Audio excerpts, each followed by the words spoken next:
안녕하세요. 오늘의 데일리 뉴스레터에 오신 것을 환영합니다. 1. 한국의 깜짝 중대 결단에 미국 진짜 큰일 났다. 2. 중국 정부는 강력히 반발하고 있습니다. 3. 바이든 경악, 뒤집어진 상황. 한번 진실을 알아봅시다. 최근 삼성, 현대, LG의 시원한 복수가 공개되면서 미국이 큰 충격에 빠지자 바이든이 최후의 발악을 시작했습니다. 한국의 대규모 보복을 예고한 것인데요. 지금까지는 한국이 미국에 수십 조짜리 공장을 짓게 만든 뒤 약속보다 보조금을 덜 주거나 조건을 까다롭게 만들어 한국 기업들이 미국에서 보조금을 소액만 받을 수 있도록 하는 방법으로 뒤통수를 쳤는데 이번에는 보조금을 아예 주지 않겠다며 폭탄 발표를 했습니다. 다른 일본 기업과 대만 기업에는 보조금을 왕창 퍼주더니 한국에만 이렇게 큰 충격을 주고 있습니다. 자, 그런데 대반전이 일어났습니다. 바이든의 이러한 보복에도 한국 기업들은 씩 웃으며 바이든 면전에 그래, 할 수 있으면 해봐라는 놀라운 반응을 보였는데요. 그 이유는 너무나도 놀라웠습니다. 한국이 숨겨둔 너무나도 강력한 한방은 무엇이었는지 바이든의 대규모 보조금 지원 약속을 다시 한번 믿고 현대차와 LG에너지솔루션이 합작 법인을 만들어 미국에 엄청난 투자를 발표했습니다. 현대차그룹과 LG에너지솔루션 37만 3,222 5조 7천억 원을 투자해 2025년 가동을 목표로 미국 현지에 연간 약 30만 대 물량의 전기차 배터리셀 생산 공장을 짓기로 했습니다. 생산 규모는 약 30기가와트 시치 더 밸류에이치로 고성능 순수 전기차 약 30만 대를 생산할 수 있는 엄청난 양인데요. 현대차그룹과 LG에너지솔루션이 투자 총액의 절반을 50%씩 출자하고 나머지 절반은 합작법인의 차입으로 마련하기로 했습니다. 이로써 LG는 북미에 가장 많은 배터리 생산 공장을 갖게 되었습니다. LG에너지솔루션의 이 8개 공장과 1, 2, 3차 현지 협력업체들까지 모두 고려하면 LG엔솔이 미국에서 창출한 고액 연봉 일자리만 수백만 개에 달할 것으로 전망되고 있습니다. 바이든은 자신이 외교를 잘한 덕분에 한국 기업들이 미국에서 수백만 개가 넘는 양질의 일자리를 창출하고 있다고 자랑하고 있는데요. 자, 그런데 이렇게 고마운 한국 기업에 너무나도 충격적인 발표를 했습니다. 현대자동차 그룹과 LG에너지솔루션이 전기차 배터리셀 생산을 위한 북미 합작법인을 설립한 가운데 미국은 투자를 환영하면서도 추가 인센티브는 없을 것이라는 충격적인 발표를 했습니다. 브라이언 캠프 조지아 주지사실의 게리슨 더글러스 대변인은 26일 현지 시간 AP통신과의 인터뷰에서 이번 배터리 공장은 현대 전기차 전체 공장 시설에 포함되어 있기 때문에 추가 인센티브 감세 혜택은 없을 것이라고 선을 그었습니다. 너무나 황당한 소리죠. 그는 이번 배터리 공장에 투자될 43억 달러 약 5조 7천억 원은 이미 투자가 확정된 55억 달러 약 7조 2천억 원의 일부이기 때문이라고 덧붙였습니다. 지금까지는 한국 기업이 투자를 확정하는 순간 온갖 말도 안 되는 조건을 갖다 붙이며 보조금을 깎는 방식이었다면 이번에는 아예 하나도 주지 않겠다는 것입니다. 이 지역 출신인 존 오소프 연방 상원의원 민주도 이날 오전 온라인 기자회견 및 AP 인터뷰에서 현대자동차가 미국제 배터리로 미국 내에서 전기차를 생산할 때까지는 인플레이션 감축법 IRA의 세액 공제를 기다려야 한다고 밝혔습니다. 그는 현대차가 조지아주에서 전기자동차를 생산해야 이들 자동차는 IRA의 세액 공제 혜택 대상이 될 것이라고 덧붙였습니다.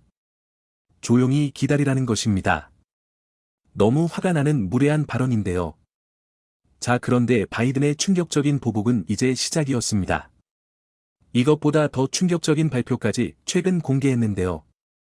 바이든의 오른팔로 불리는 러먼도 상무부 장관은 자국 반도체 업체 마이크론에 대한 중국의 제재에 대해 단호히 반대, 용납 불가 등의 표현을 쓰면서 강도 높게 비판하면서 한국도 무조건 미국의 제재에 동참하라는 식의 충격적인 폭탄 발표를 했습니다. 며칠 전까지만 해도 마이크론의 공백을 채우지 말아 달라는 정도의 부탁을 해왔는데 이제는 중국과 교역을 완전히 끊어버리라는 것입니다. 한국은 미국과 달리 중국에 대한 의존도가 50%에 달합니다. 특히 반도체의 경우 중국에 대한 의존도가 매우 높은데요. 한국의 이러한 지정학적 상황을 완전히 무시해버린 채 한국 경제가 박살이 나든 말든 중국과 교역을 끊어버리라는 충격적인 발표를 한 것입니다.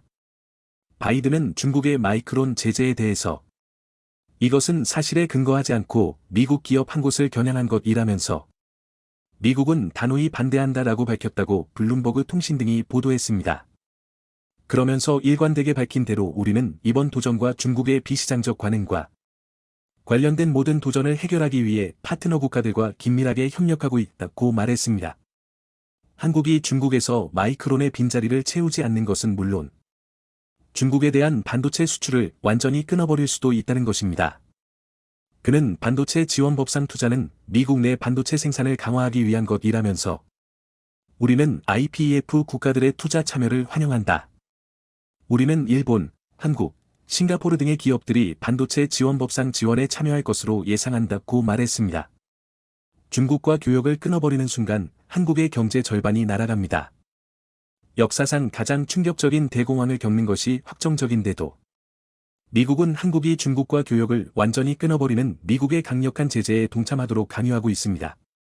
한국이 중국에 팔지 못하게 될 엄청난 규모의 반도체 및 다른 제품들을 미국이 대신 사주는 것도 아니면서 미국은 한국의 무리한 요구를 강요하고 있는데요. 한국을 도와주기는커녕 한국 기업의 투자 확정 소식이 발표되자마자 보조금을 아예 안 주겠다는 폭탄 발표를 하고 있는 미국을 절대 믿을 수 없는 상황입니다. 자, 그런데 한국이 대반전을 만들었습니다. 바이든 면전에 대놓고 폭탄 발표를 했습니다. 삼성전자와 SK하이닉스가 중국의 제재를 받은 미국 반도체 업체 마이크론의 시장 공백을 메우려 해도 한국 정부는 나서서 막지 않겠다는 입장을 시사했다고 파이낸셜 타임스가 보도했습니다.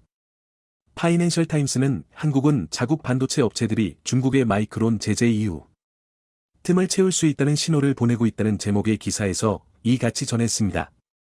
장영진 산업통상자원부 1차관은 어제 출입기자 간담회에서 마이크론 제재에 따른 정부 대응과 관련해 정부가 이래라 저래라 할 수 있는 사안은 아니고 기업이 판단할 문제라며 기본적으로 삼성전자나 SK하이닉스는 글로벌 사업을 하니 양쪽을 감안해서 잘 판단하지 않을까 생각한다고 밝힌 바 있습니다.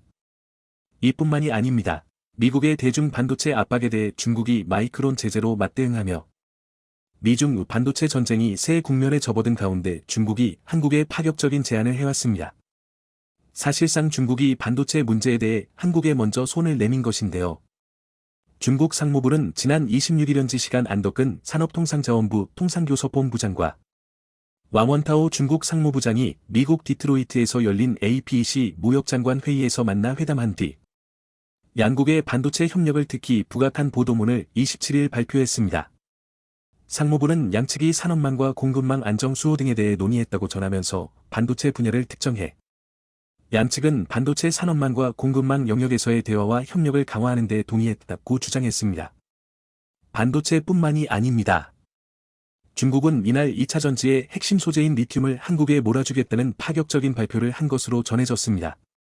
중국산 배터리는 한국산보다 훨씬 성능이 떨어져 전혀 위협이 되고 있지 않지만 2차 전지를 만드는 데 가장 중요한 소재인 리튬은 중국이 싹쓸이해버렸습니다. 중국이 개발도상국 광산들을 잇따라 사들이면서 세계 리튬 매장량의 3분의 1을 손에 넣을 수 있다는 전망이 나왔습니다. 25일 월스트리트 저널 WSJ는 중국이 정치적으로 불안정한 국가들 위주로 수십억 달러를 써가며 리튬 광산을 매입하고 있다고 보도했습니다. 지금 같은 추세라면 중국은 2025년까지 세계 리튬 광산 생산 능력의 3분의 1을 확보할 수 있다고 WSJ는 내다봤습니다. 리튬은 전기 자동차와 스마트폰의 전원을 공급하는 리튬이온 배터리 소재입니다. 컨설팅 회사 벤치마크 미네랄 인텔리전스에 따르면 2030년 말까지 세계적으로 약 30만 톤 수요 부족에 직면할 것으로 관측했습니다. 중국은 미국 등 서방과 긴장으로 공급망 위협을 느낀 나머지 세계 각지 리튬 광산 매입에 나섰습니다. 실제 세계 최대의 리튬 광산을 보유한 캐나다와 호주는 최근 국가 안보 문제를 이유로 중국의 신규 투자를 차단했습니다. 컨설팅 회사 리스타드 에너지와 벤치마크 데이터를 보면 지난 2년간 중국 기업들은 남미와 아프리카에서 약 20개의 리튬 광산 지분을 취득하는 데 45억 달러를 썼습니다. 투자 대상국은 테러로 인한 안보 위협에 직면한 말리, 나이지리아는 물론 자원 통제를 강화하는 짐바브웨, 멕시코, 칠레도 포함됐습니다. 중국이 투자비를 날릴 수 있는 위험을 감수하면서까지 무리수를 두자 시진핑 주석까지 나서서 우려를 표하는 지경입니다. 시 주석은 3월 양회 전국인민대표대회 전국인민정치협상회의에서 광산에 투자하기 전에 현지 사정부터 잘 알아보라고 했을 정도입니다. 시 주석은 중국 최대 배터리 제조사 CATL의 로빈정 회장에게 대놓고 자신을 천하무적이라고 생각하고 돌격하는 행동을 삼가라고 말했습니다. 하지만 이렇게 무리한 투자를 하면서까지 리튬 광산을 싹쓸이한 중국과 적이 되면 리튬이 없어서 배터리를 만들 수 없게 됩니다. 미국은 너무나도 두려워하고 있습니다. 한국과 중국이 손을 잡고 글로벌 배터리 공급망을 완전히 장악해버리면 미국은 한국에도 중국에도 찍소리 못하게 되어버리기 때문입니다. 이제는 여러분들도 잘 아시다시피 이 2차전지 배터리는 단순히 전기차에만 들어갈 것이 아니라 ESS라는 에너지 저장 장치를 통해 공장과 심지어 우리 가정에서도 이 2차전지를 통해 전기를 공급받는 미래가 오기 때문입니다. 우리 일상생활에 전기가 필요한 모든 곳에서 쓰인다는 소리죠. 2025년이면 메모리 반도체 시장 규모를 따라잡고 2030년이면 메모리 반도체 시장의 5배에 육박할 것이라는 2차전지 시장. 심지어 리튬 배터리의 핵심 소재인 양극재, 음극재 시장 규모도 2030년이면 메모리 반도체 시장의 2배에 달할 것이라는 전망이 쏟아져 나오면서 글로벌 시장 게임 체인저로 각광받고 있는데요. 지구 역사상 가장 큰 규모의 이 2차전지 시장을 한국과 중국이 손을 잡으면서 완전히 싹쓸이하게 되는 대반전의 그림이 만들어졌습니다. 세계 주요 지역에 군사기지를 지으며 영역을 넓히던 중국 세상 무서운 줄 모르고 영역을 넓히던 중국의 계획에 큰 방해를 한 국가가 있습니다. 본것 가봉인데요. 최근 가봉은 항구를 한국에게 개방, 군사기지를 짓게 해주겠다고 말하며 한국과 손을 잡고 중국 견제에 나섰다고 하는데요. 한국에게 받은 은혜와 상호 간 협력을 위해 이 정도는 아무것도 아니라는 반응을 보였다고 합니다. 대체 아프리카의 저 먼 나라, 가봉에서 무슨 일이 일어난 것일까요? 오랜 세월 우정을 쌓아온 한국에게 감사를 표한다. 가봉의 대통령 알리 봉고 온딘바는 연달아서 큰 소리로 한국과 오랜 인연을 강조하며 충격적인 소식을 전했는데요. 바로 한국에게 군사기지를 이용할 수 있는 땅을 제공한다는 것. 그가 내준 땅은 바로 포트 장틸포어트 존티 항구였습니다. 가봉의 수도 리브르빌과 멀리 떨어지지 않은 곳 바다 건너 상툼의 프린시페 섬과 맞닿아 있는 장소. 케이프 로페즈 많이 있는 항구로 무게가 상당히 나가는 대형 군함이 정박해도 지장이 없는 장소인데요. 그곳을 선뜻 대한민국에게 양보하겠다고 한 것입니다. 이종섭 국방부 장관과 협의를 거쳐 이 지역을 한국 해군 군함들이 이용할 수 있는 기지로 바꾸겠다고 말하며 나중에 한국형 항공모함이 항구에 정박해도 문제가 없을 만큼 시설 확충에 나서겠다고 한 것이죠. 한국 기업의 가봉 항만 투자에도 열려있다고 말한 온딘바 대통령은 한국이 해준 것에 비하면 아무것도 아니라며 한국을 두 팔 벌려 환영했습니다. 가봉 대통령의 결정에 가장 당황한 것은 바로 가봉의 바로 위에 위치한 국가, 적도기니와 적도기니에 엄청난 투자를 한 중국이었죠. 특히 중국은 이 소식에 경악을 금치 못했다고 합니다. 최근 적도기니에 엄청난 돈을 투자하며 군사기지를 짓기로 결정한 중국은 자신이 짓기로 한 군사기지 아래에 한국이 군사기지를 짓고 그곳에 한국 병력이 거주할 수 있게 가봉이 배려했다는 소식을 들었다고 하죠. 아프리카 전역에 차이나머니를 뿌리며 협력을 강조한 중국 입장에서는 갑작스러운 가봉의 태도가 이해가 가질 않았다고 하는데요. 최근까지만 하더라도 가봉에 있는 벨링가 철광 프로젝트에 중국 정부가 상당한 돈을 지출하며 투자를 했기에 중국을 배신하고 한국에게 군사기지를 열어준다는 것은 상상조차 못했던 것이죠. 과거 왕이 외교부장이 아프리카 순방 때 가봉을 들리며 1대1로 프로젝트에 참여할 것을 권유했고 이에 가봉 대통령이 흔쾌히 협력할 것을 요청했던 것이 중국 입장에서는 생생하게 기억에 남아있던 상황. 하지만 중국이 간과한 것은 한국과 가봉 사이의 관계가 중국보다 더 단단하고 오랜 인연을 이어왔다는 점입니다. 중국이 차이나머니를 앞세우며 1대1로를 개발하기 이전 가봉 대통령은 한국을 여러 차례 방문하며 한국과의 협력에 적극적인 모습을 보인 바 있었기 때문입니다. 그리고 가봉 대통령에 영향을 끼친 한국인의 영향을 무시할 수 없는데요. 현 대통령이 아니라 전 대통령 시절부터 가봉 대통령을 모셔왔던 한국인이 이번 결정에 큰 영향을 미친 것입니다. 가봉 대통령 경호실에서 35년 이상 근무했던 박상철 전 경호실장이 바로 그 주인공이죠. 그가 가봉과 인연을 맺게 된 것은 특이한 사건 때문이었습니다. 북한과 한국의 이념 갈등이 시퍼렇게 살아있던 시대 1982년 8월 전두환 대통령은 가봉의 수도 리브르빌 국제공항에 발을 내딛었습니다. 이를 맞이하기 위해 가봉에서는 군악대가 연주를 하며 대한민국 대통령의 입성을 축하하기 위한 환영 인사가 펼쳐졌죠. 그런데 대통령의 낯빛이 변하며 분위기가 어두워졌습니다. 군악대 지휘자의 팔을 내리치며 순식간에 분위기는 험악해졌죠. 대한민국의 애국가가 연주된 것이 아니라 북한 국가가 연주된 것입니다. 남북한이 치열하게 대결을 펼치고 있는 1980년대. 한국 대통령이 온 자리에 북한 국가를 연주하는 것은 대단한 결례였고 외교적으로 엄청난 실수입니다. 친서방 정책을 펼치며 한국과도 인연을 쌓아오던 가봉 입장에서는 청천벽력 같은 일이었죠. 가봉 대통령이 직접 대한민국 대통령에게 사과를 하며 이 실수는 일단락되었습니다. 알고 보니 북한 공작원이 애국가와 북한 국가를 교체하면서 대한민국과 가봉 사이를 이간질하기 위해 계획한 사실이 알려졌죠. 단순 실수로 끝나며 이 사건은 무사히 마무리되었습니다. 그러나 이 사건은 박상철 씨의 인생을 완전히 바꾸었죠.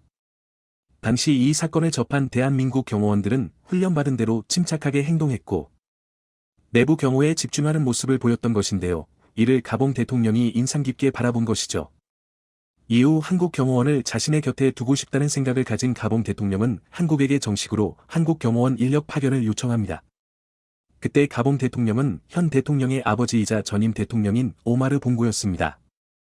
박상철 씨는 우연치 않게 가봉에서 경호 인력을 모집한다는 공고를 보고 지원하며 유일하게 합격되었죠. 당시 프랑스어를 한마디도 할 줄 몰랐고 가봉에 대해서도 잘 몰랐지만 불굴의 한국인답게 도전 정신으로 무장하며 가봉으로 떠났습니다.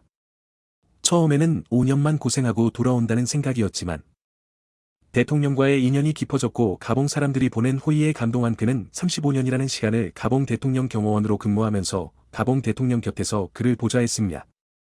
그를 제외한 많은 경호 인력들이 현지에 있었지만 전 대통령 오마르 봉고 대통령과 현 대통령 알리 봉고 온딘바 대통령까지 2대에 걸쳐 경호를 맡은 인물은 오직 한국인 박상철 씨가 유일했습니다. 두 대통령들 역시 박상철 씨가 말한 내용은 무조건 신뢰했죠. 덩달아 한국인에 대한 인지도가 높아지면서 한국에 대한 인식이 바뀌게 되었다고 합니다. 일본이나 중국을 더 많이 알았던 가봉 사람들은 이제는 한국이 더 익숙한 국가가 되었죠. 태권도 교관이었던 그는 심지어 가봉의 무술 환경도 바꾸었습니다. 당시 프랑스에서 온 교관들이 가라데를 가르치는 것이 일반적이었는데요. 박상철 씨가 태권도를 가봉 군인들에게 보급하면서 점점 가라데 대신 태권도가 군인들의 필수 소양이 되었습니다. 덕분에 가봉에서는 태권도가 선풍적인 인기를 끌었고 그의 이름을 딴 태권도 대회가 열리면서 태권도 대부의 자리에도 오르게 되었죠. 현 대통령인 알리 봉고 온딘바는 박상철 씨를 파피라 부르며 따를 정도로 어렸을 적부터 그와 친분을 유지했습니다. 파피는 할아버지라는 뜻으로 존경의 의미를 담은 단어입니다. 지금은 자리에서 은퇴한 박상철 씨지만 아들 2명이 현 대통령의 경호원으로 활약할 정도로 가봉에서 강력한 정치적 영향력을 행사할 수 있는 인물. 가봉의 민간 외교관이라는 평가를 들을 정도로 그는 아프리카 외교 최전선에 있었죠. 한국 민간 및 정부 차원에서도 가봉과의 협력을 아끼지 않았습니다. 코로나 시기 어려운 환경임에도 불구하고 국내 제약회사가 가봉 정부에게 코로나 바이러스 진단키트와 에이즈 신속 진단키트, 말라리아 키트까지 선물하는 호의를 보냈죠. 배움이 필요한 아이들에게 교과서 보조교재를 제공하는 한편 가봉 아이들에게 한국 역사와 지리를 알릴 수 있는 교재도 제공하면서 가봉과 한국의 깊은 인연은 오래 유지되었습니다. 이런 인연이 있었기에 가봉이 한국에게 군사기지를 제공하는 것은 어려운 일이 아니었죠. 이 외에도 가봉이 한국에게 군사기지를 제공한 이유에는 또 다른 중요한 이유가 있는데요. 바로 적도기니에 설치한 중국 군사기지 때문입니다. 적도기니를 통치하는 대통령인 테오도로 오비앙 은게마는 적도기니에서 나오는 석유 덕분에 엄청난 부를 유지할 수 있었던 나라입니다. 아들인 오비앙은 이러한 부를 믿고 엄청난 사치를 부린 인물이었죠. 고위층들만 부를 누릴 수 있었고 일반 국민들은 부를 누리지 못해 허덕이고 있었습니다. 그런데 이 구도가 갑작스럽게 바뀐 일이 벌어진 것이죠. 코로나로 인해 적도기니 시민들이 죽어가자 막대한 부를 누리던 석유 산업을 지탱할 사람들이 없어진 것입니다. 이에 석유 산업도 큰 피해를 입게 되었고 40년 동안 독재를 했던 은게마 대통령은 경제적으로 위축되었습니다. 자칫 잘못하면 파산까지도 갈 수 있었던 상황. 이런 틈을 중국은 파고들어 적도기니 부지를 넘기는 대신 차이나머니로 적도기니를 사들인 것입니다.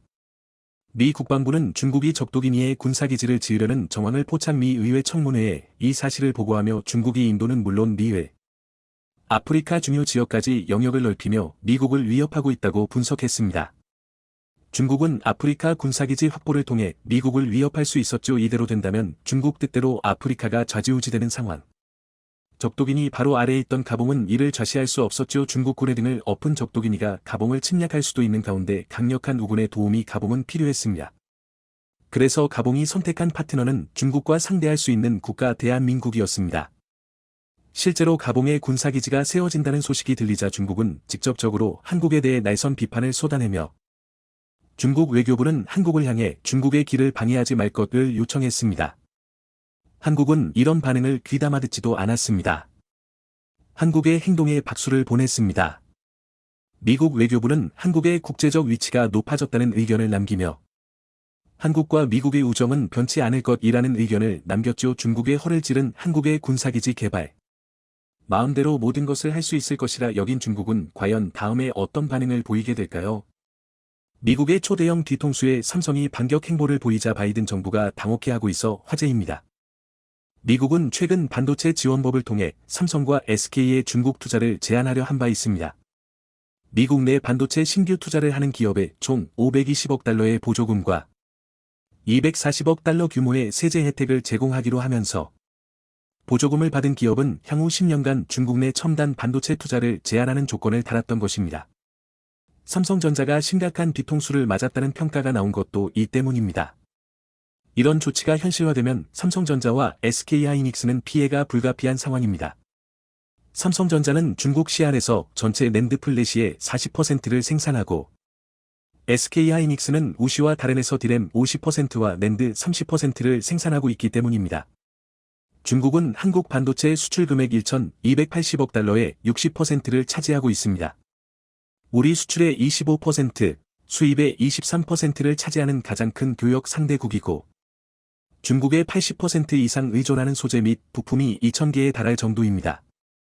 당장 한국 기업의 반도체 설비 업그레이드를 막아버리면 웨스턴 디지털과 마이크론 등 미국 메모리 업체들은 상대적으로 큰 수혜를 입게 됩니다. 최근 삼성전자 DS 부문 사장이 미국 주도의 칩 사동맹과 관련해 중국의 이해를 먼저 구해야 한다고 밝힌 것도 이런 이유 때문입니다. 이런 와중에 미국 기업 하나가 초대형 뒤통수의 가담의 비판을 받고 있습니다. 최근 애플이 메모리 반도체 신규 납품처로 중국 양쯔 메모리 YMTC를 선택해버린 것입니다. 아이폰 14 시리즈와 보급형 모델 새 3세대에 128단 낸드를 탑재하려 한다는 보도가 나오고 있습니다.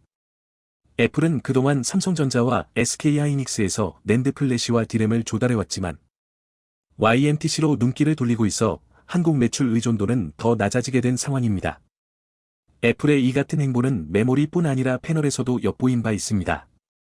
삼성 디스플레이 OLED 패널을 주로 사용하다가 최근 중국 BOE를 협력업체로 지정했던 것입니다. 업계 관계자는 현재 미국 정부가 자국 내 반도체 경쟁력 강화에 힘쓰고 있는데 미국 기업이 나서서 중국 제품을 채택하는 행보는 이해하기 어렵다는 반응을 보이기도 했습니다. 애플의 행보에 미국 의회가 일부 발끈하는 모습을 보이곤 있지만 바이든 행정부는 별다른 대응을 내놓지 않고 있기 때문입니다. YMTC는 중국 정부 지원금이 최소 280억 위안 6조 원이 투입된 기업으로 현재 3%인 점유율을 빠른 시일 내에 10%로 끌어올리겠다는 전략까지 세우고 있습니다. 결국 중국 내 투자 금지로 삼성과 SK의 성장을 막은 후 YMTC와 경쟁을 붙여 한국 반도체 산업을 끌어내리려는 것이 아닌지 의심을 사고 있는 상황입니다. YMTC는 연내 세계 최초로 232단 낸드 플래시 양산 계획을 밝히기도 했습니다. 지난달 삼성이 한 단계 더 높은 236단 생산 계획을 밝히며 급하게 불을 켰지만 애플의 행보는 오히려 기름을 붓고 있는 실정입니다. 낸드 플래시의 경우 삼성전자가 33%, SK하이닉스가 20% 등 한국 반도체 기업들이 시장의 절반을 차지해왔습니다.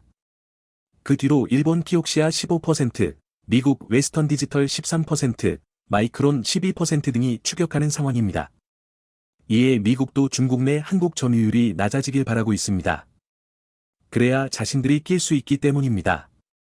미국은 사드 사태 때 한국이 중국의 불매를 당해도 뒷짐을 지고 있었고 현대차와 삼성전자 스마트폰 점유율이 하락할 때도 관망해왔습니다.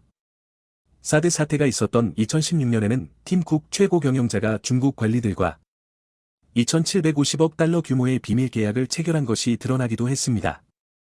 한국 돈으로 따지면 5년간 324조 원을 투자하겠다는 엄청난 내용이었죠. 대신 애플은 결제 서비스인 애플페이, 클라우드 서비스인 아이클라우드, 앱 장터인 앱스토어에 대한 제재를 면제받았고 기술 개발 투자를 약속하는 동시에 중국 부품을 더 많이 사용하겠다는 비밀 계약을 맺었던 것입니다. 즉 애플은 중국 스마트폰 생태계에 적극적인 기여를 해오고 있었던 것입니다. 2013년만 해도 20%에 달했던 삼성전자의 중국 시장 점유율은 사드 사태 후 1% 밑으로 급락했으며 그 반사 혜택은 애플이 차지한 바 있습니다. 지난 2분기 중국 내 $600 이상 스마트폰 점유율에서 애플은 전 분기보다 12%나 오른 70%를 기록한 상태입니다. 화웨이가 주춤하는 사이 점유율 22%를 달성하며 1위로 올라선 바도 있습니다. 미국 정부는 애플이 중국 반도체를 쓰던 패널을 사용하든 전혀 관여하지 않는 이중적 행태를 보이고 있습니다.